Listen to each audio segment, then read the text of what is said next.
Hola a todos, mi nombre es José Daniel Charro Río, soy de la sección B del grado de quinto. El día de hoy les voy a hablar sobre el sensor de temperatura o sensores. Pero primero que nada, ¿qué es un sensor? Un sensor es fundamental para controlar la temperatura del mismo e informar al conductor, previniendo así sobre un calentamiento y evitando una avería grave. Una avería del sensor de temperatura puede ser grave, por lo que es importante detectar a tiempo si la aguja del sensor marca una temperatura alta con el motor recién encendido o demasiado baja si lleva tiempo circulando. Es posible que no esté llegando la tensión al sensor. Bueno, y ahora que ya sabemos parte de qué puede pasar con las averías, y también ya sabemos parte del funcionamiento de los sensores. Les voy a hablar de un sensor, bueno, de dos. Este es NTC, son sus siglas, que significa coeficiente de temperatura negativo.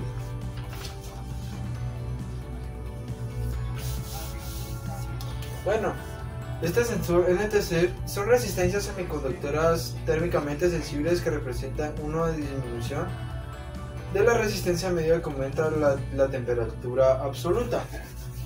La resistencia NTC puede llevarse a cabo ya sea por un cambio en la temperatura ambiente o internamente por un sobrecalentamiento resultante de la corriente que fluye a través del dispositivo.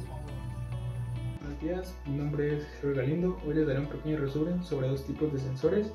El primero es el sensor IAT, que es el sensor de temperatura de aire de entrada.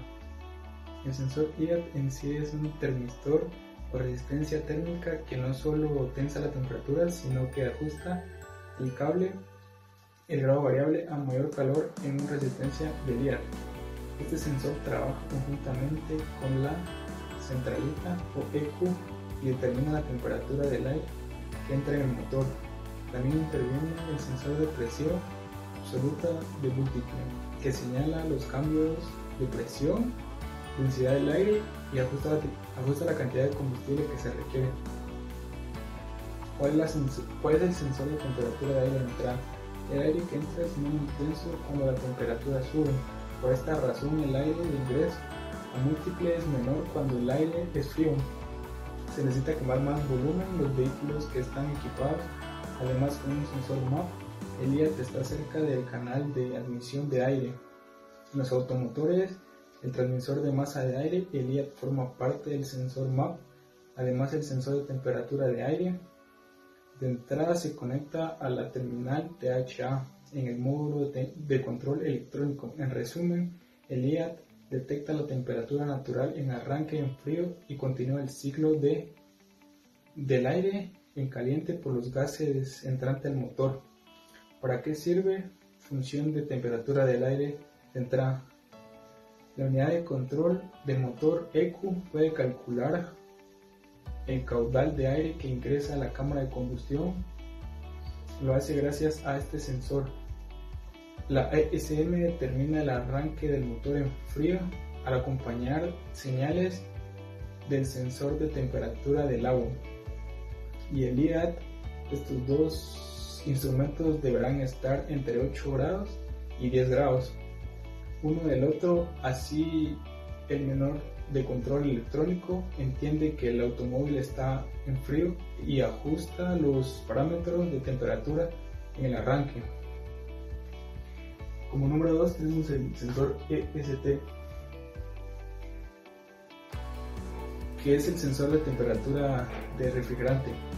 El sensor EST es un dispositivo muy importante del motor. Este utiliza una resistencia la cual induce a la caída del voltaje hacia la máquina. Así se configura la composición de aire, combustible y el pulso de los inyectores se estabiliza de esta manera. Se puede calcular la temperatura. Asimismo, el sensor de temperatura refrigerante se encarga de permitir información para así lograr activar la motoventilación. ¿Cuál es el sensor? El sensor EST. Este es el que se comienza de medir la temperatura y vigilar el arranque en frío. Esto se debe a que los sistemas de inyección han comenzado a maniobrar, por lo tanto es preciso un sensor que avise y mande información a la ECU y así variar la cantidad de combustible según sea necesario. ¿Para qué sirve? Función de temperatura del refrigerante. El EST tiene como función primordial calcular la temperatura que presenta el refrigerante de motor, luego enviar esta información a la computadora y normalizar el sistema de inyección, así como modificarla como el aire de combustible. Buen día, mi nombre es Jonathan Abelardo del grado de quinto sección B y el día de hoy daré una breve explicación de lo que son los actuadores del sistema de refrigeración. Primero que nada, ¿qué es o qué entendemos por actuadores? Los actuadores son componentes eléctricos o electrónicos que convierten las señales eléctricas de intensidad, frecuencia o tensión en cambios que normalmente no son perceptibles para nuestros sentidos. Estos movimientos normalmente son rotativos, movimientos alternativos, puede ser temperatura, también puede ser luz, sonido o emisión de señales. Pero el día de hoy solo hablaremos sobre los actuadores de temperatura, que normalmente en el sistema de refrigeración solo existen actuadores eléctricos y piezoeléctricos. Entre los tipos de actuadores encontramos la electroválvula de pare o la electroválvula de inyección. Esta electroválvula de corte de combustible para el motor va montada en la parte trasera de la bomba de inyección, que normalmente desconecta la corriente de combustible cuando el motor está demasiado caliente, y también es muy importante a la hora de arrancar en frío, ya que también lleva mucha más de esa mezcla de aire y combustible dentro del motor, ya sea en los motores diésel. Y esta es muy importante, ya que un camión necesita mucha más potencia para arrancar en frío, y si esta válvula no se presenta en el motor, normalmente tiende a que el motor se descomponga o tenga un daño a largo plazo, pero normalmente es muy necesaria y en la mayoría de motores diésel la podemos encontrar.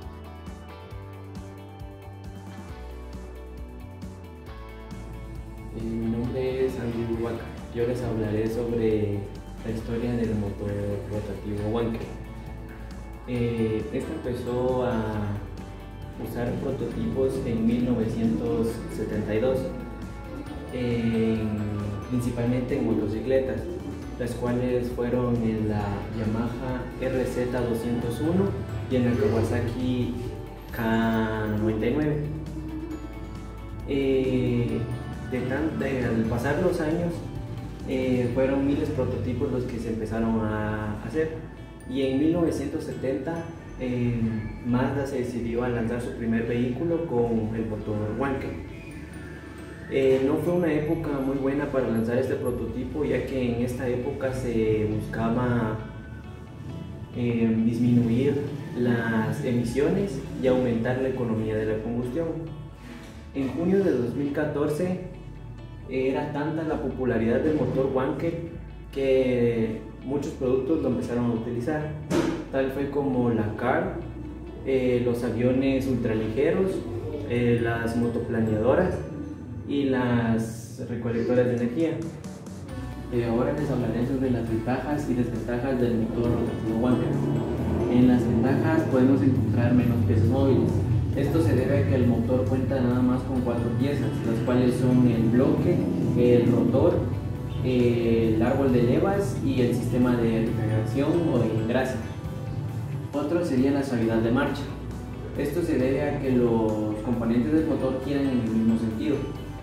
Menor velocidad de rotación. Esto se debe a que los rotores giran a 1/3 de la velocidad del eje. Menores vibraciones. Esto se debe a que las inercias internas del motor son muy pequeñas, ya que no cuenta con bielas, con volante de inercia y con recorrido de pistones, menor peso. Esto se debe a que el motor rotativo, a comparación de otros motores, tiene menos piezas, por lo que es más ligero. En las desventajas podemos encontrar las emisiones. Esto se debe a que es muy costoso, pero no imposible, el poder ajustar las normas de emisiones contaminantes. Costos de mantenimiento. Esto se debe a que no hay mucho personal capacitado para este motor, por lo que es muy costoso encontrar a alguien experto en esto. Consumo. Esto se debe a que la eficiencia termodinámica se ve reducida por la forma alargada de las cámaras de combustión. La sincronización. Esto afecta ya que muchas veces la sincronización de los componentes del motor no es muy buena, pero se podría evitar haciendo una buena sincronización. Así que con esta buena sincronización podríamos evitar que el encendido de la mezcla se inicie antes de que el pistón rotativo esté en una posición adecuada en el encendido. Esto se ve afectado por el número y situación de las bujías, ya que tiene una influencia en el motor y en su complejidad. Freno motor. En el motor rotativo Wankel, así como en los motores de 2 tiempos, el freno motor no tiene mucha fuerza, se podría decir, a comparación de los motores alternativos de 4 tiempos, por lo que en vehículos con motores rotativos Wankel podemos observar que tienen frenos con mayor dimensiones. Gracias. Buenos días, profe. Mi nombre es Brian Francisco Marroquín Astín y yo les voy a hablar sobre el funcionamiento del motor rotativo o motor Wankel. El motor rotativo o motor Wankel es también un motor de combustión interna. Funciona diferente a como lo hace un motor de pistones o alternativo. Realiza los 4 tiempos del motor en partes diferentes del bloque o estator o bloque. Realiza sus 4 tiempos en cada parte del estator. También con un pistón que se mueve sin detenerse de un tiempo a otro. Este es un motor rotativo que tiene una entrada de una mezcla de aire y combustible. Aquí entra, el rotor gira y aquí con la forma de este estator que es triangular lo comprime y hace que se comprima la mezcla de aire y combustible y sigue girando a donde están las bujías y hace la explosión, sigue girando y saca los gases de escape. Así es como funciona un motor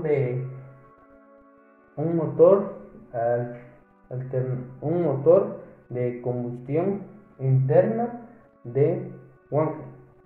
Entonces, la cavidad que tiene en forma de 8, su movimiento es en forma de 8, tiene en su interior un rotor triangular que gira con un centro variable. El pistón transmite el movimiento rotativo al eje del cigüeñal ubicado dentro de él y va girando con un centro único, el rotor gira a las mismas revoluciones del cigüeñal. Estos motores rotativos están diseñados altamente para los automóviles de carrera porque ellos lo que quieren es avanzar. Estos motores lo que no tienen es fuerza y ustedes se dirán, ¿por qué no tiene punto muerto? Porque en esto no hay como que pierda de tiempo, por decirlo así, porque en un lado va admisión, compresión, explosión y escape. Esto equivale a un rotor a 3 pistones de un motor alternativo, porque en un motor alternativo de primero va la mezcla de aire y combustible, y luego ignición, combustión y escape, y aquí van 3 al mismo tiempo en este motor rotativo, con 2 rotores que estén funcionando equivalen a un motor de 6 cilindros, de un motor alternativo de 6 cilindros. La presión se encuentra contenida en la parte de la cámara que forma por una parte del estator. Entonces, en cada esquina hay un cierre neumático. Cuando esto se viene hacia acá, esto se cierra para que no pase la mezcla de aire y combustible de una cámara hacia otra, y esto siempre va a seguir girando y rozando con el estator, con el rotor. ¿Para qué? Para que no haga la mezcla de aire y combustible. En estos con motores tenemos un más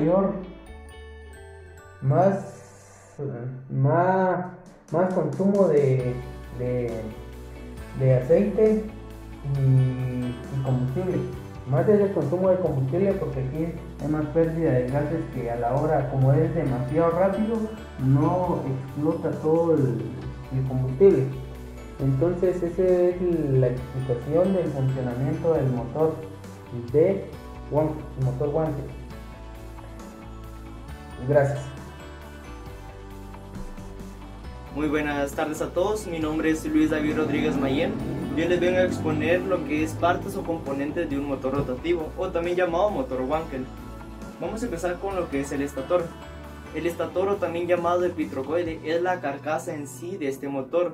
Tiene forma de elipse y también funciona como cilindro del motor.